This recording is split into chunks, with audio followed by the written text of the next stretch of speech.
के बाद 3 coaching centre seal कर दिए गए हैं। विवेक, रवि और मारूफ सर की कोचिंग को सील कर दिया गया है। आंदोलन के बाद कोचिंग सेंटरों पर कार्रवाई तेज कर दी गई है।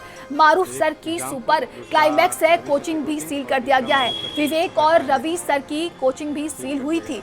वहीं तीनों मामले में एक कॉमन कनेक्शन ये सामने आया कि तीनों प्रतियोगी छात्रों के आंदोलन में शामिल हुए थे। वहीं 29 मई को शामिल होकर छात्रों की आवाज उठाई थी। प्रयागराज प्राधिकरण पुलिस की कोचिंगों पर यह कार्रवाई देखने को मिली है। तो ये बड़ी खबर इस वक्त की प्रयागराज से है, जहां पर देखिए कोचिंग सेंटरों पर यह कार्रवाई की गई है।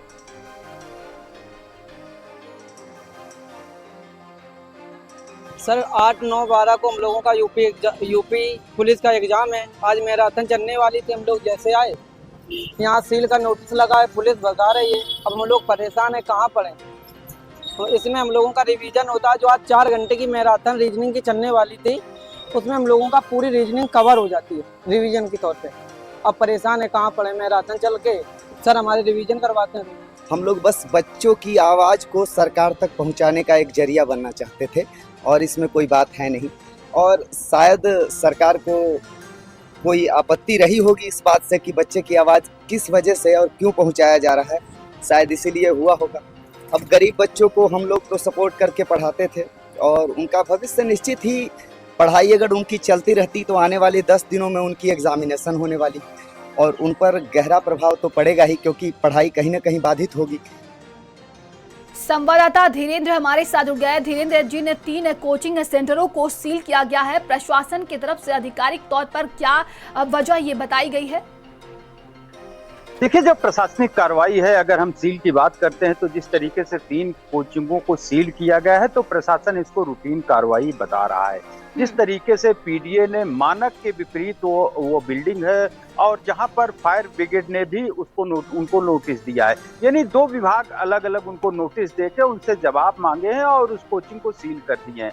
लेकिन जिस तरीके से सील की कार्रवाई, जिस तरीके से यहाँ पर जो प्रदर्शनकारी छात्र थे उन्होंने सड़कों पर प्रदर्शन किया, उसके बाद फिर ये कार्रवाई हो रही है, तो निश्चित तौर पे कहीं ना कहीं बदले की भावना की कार्रवाई ये देखने को मिल रही है। इस तरह के छात्र जो आंदोलन करने वाले लोग हैं, वो आरोप लगा रहे हैं। हमारे साथ छात्र आंदोलन करने वाले हैं जो लोग हैं, वो मौजूद हैं, उन्हीं से बात करते हैं। जी बताइए, 3 कोचिंगों पर कार्रवाई की गई है, क्या पूरा मामला है? सबसे पहले मैं बताना चाहूंगा, कोचिंग का कहीं भी कोई इसमें इन्वॉल्वमेंट नहीं था।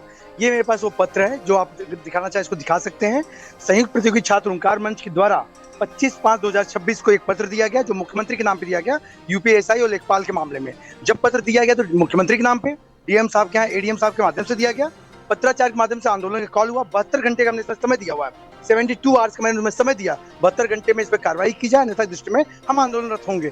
72 घंटे बाद फिर हमने 28 तारीख को गोविंदपुर में एक मोमबत्ती मार्च, उसके बाद 29 तारीख को हम लोग मनमोहन पार्क पे। यहाँ कोचिंग का इन्वॉल्वमेंट कहाँ से आ गया, कोचिंग वालों को क्यों इस पर टारगेट किया जा रहा है? सिवाय हम लोगों ने समर्थन मांगा कि देश भर की जो भी शिक्षक, फिर आपको लग क्यों रहा है कि कोचिंग को टारगेट बनाया जा रहा है? जानबूझ करके सब बनाया जा रहा है। कुछ तथाकथित, चाहे राजनीतिक पार्टी के हैं, तथाकथित ऐसे छात्र नेता लोग कहें, चाहे कुछ ऐसे फर्जी लोग हैं जो लगातार कोचिंग संस्थानों को और यूपी तक जो चैनल जिसने सबसे गंदा काम किया। अच्छा, ये बताइए, जिस तरीके से यहाँ पर क्योंकि जून में कई परीक्षाएं हैं, कोचिंगों में इस तरीके सील कर दी गई, तो कितनी दिक्कत हो रही है आपको? बहुत ज़्यादा दिक्कत हो रही। 7 तारीख को यूपी कांस्टेबल का एग्जाम लगा हुआ है। जामपुर कोचिंग और सुपर क्लाइमेक्स कोचिंग है, ये पूरे राज्य भर के स्टूडेंट हैं जो सबसे ज़्यादा इन्हीं कोचिंग से पढ़ते हैं। अब सोच लीजिए कि 7 दिन बाद एग्जाम लगा हुआ और डेली मैराथन क्लास चल रही है और सारी अन्य क्लास चल रही है, तो स्टूडेंट आखिर में, हम लोगों ने एडमिशन लिया है, वहाँ फीस जमा की है, अब उनकी मजबूरी है कि बिठाएंगे कहाँ पे, और हम लोग की मजबूरी कि हम लोग कैसे पढ़ेंगे। निश्चित तौर पे देखिए, जिस तरीके से ये जो प्रतियोगी छात्र हैं, जिन्होंने लोगों ने हुंकार मार्च निकाला था, और उनका साफ साफ ये कहना है कि कोचिंग में इसमें कोई किसी तरीके की संलिप्तता नहीं है। लेकिन चूंकि वो छात्र कोचिंग में पढ़ते थे, इस वजह से ही कोचिंग पर कार्रवाई की जा रही है। लेकिन जिस तरीके से पीडीए कार्रवाई कर रही है, क्योंकि आज का भवन बना नहीं है, पहले कार्रवाई क्यों नहीं की गई, और इतनी बड़ी तादाद में तमाम सवाल खड़े हो रहे हैं। तमाम जानकारी के लिए आपका बहुत बहुत धन्यवाद। चलिए आगे बढ़ते हैं, और ये देखिए, यूपी स्वास्थ्य विभाग में ये बड़ा फेरबदल किया गया है। 21 से ज्यादा जिलों में नए सीएमओ तैनात किए गए हैं। डॉक्टर प्रमोद कुमार सीएमओ अंबेडकर नगर बने हैं। डॉक्टर मुकेश कुमार सीएमओ वाराणसी बने हैं। डॉक्टर सचिन चंद्र वैश्य सीएमओ गाजियाबाद बने हैं। और इसी के साथ डॉक्टर हरिनंदन प्रसाद सीएमओ जालौन बनाए गए हैं। तो ये बड़ा फेरबदल देखने को मिल रहा है। डॉक्टर अलका शुक्ला सीएमओ हमीरपुर बनाई गई हैं। डॉक्टर अभय नारायण राय सीएमओ बलिया बने हैं।